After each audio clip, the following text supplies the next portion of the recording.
This very special read today is from a really old but super good book. It's called Little Fur Family. And my mom used to read this book to us when we were little. Let's begin. This is by Margaret Wise Brown, who also wrote Goodnight Moon. The little bear is all dressed up, and he has a fish in his hand. I wonder how he got that. That must be his family. There was a little fur family, warm as toast, smaller than most, in little fur coats, and they lived in a warm wooden tree. The little fur father said good morning one day, put on his hat, and went away out into the little fur world. The little fur mother bathed her child, and off he went to play in the wild where they lived. Can you tell what he's going to play? He's going to play ball. It was a wild, wild wood. Wild flowers grew all over the ground, and wild winds blew through the air. Wild nuts fell from the wild nut trees, and wild grass tickled the fur child's nose, tickled his nose, and made him sneeze. Kerchoo! He sneezed so much he dropped his ball. Kerchoo!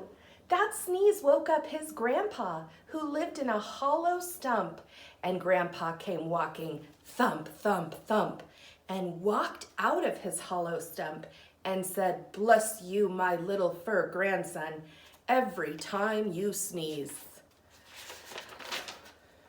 Kerchoo! Bless you, said the little fur child. Thank you, said his grandpa. Then old grandpa went thump, thump, thump and walked back into his hollow stump. And the little fur child went on through the dark and sunny woods till he came to a river full of fish. This is the part my brother Daniel liked because he loved fish ever since he was a little boy. The fish didn't have any fur and they didn't have any feet. And they swam around under the river. The little fur child watched them for a long time. Then he reached in the river and pulled out a fish and looked at it. And then, kerplunk, he threw it back into the river. He reached into the air and he caught a flying bug, and he held it in his hand and he looked at it. Let's try that.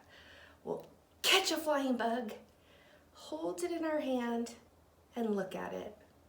The bug didn't have any fur. It was shiny and had little wings. Then, zip, he threw it back into the air. We can try that one too. Zip. Then he caught a little tiny fur animal, the littlest fur animal in the world. It had warm, silky fur and even a little fur nose. So he kissed it right on its little fur nose and put it gently back in the grass. And the little tiny fur animal ran down a hole into the ground. The sun went down beyond the river, the sky grew wild and red, and the little fur child turned around and ran for home.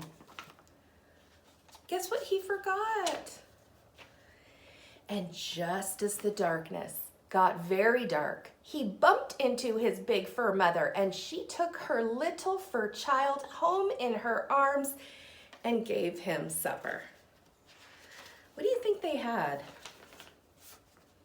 And there was his father who put him to bed, and they tucked him in bed, all soft and warm. I have my own little fur creature. Would you like to see?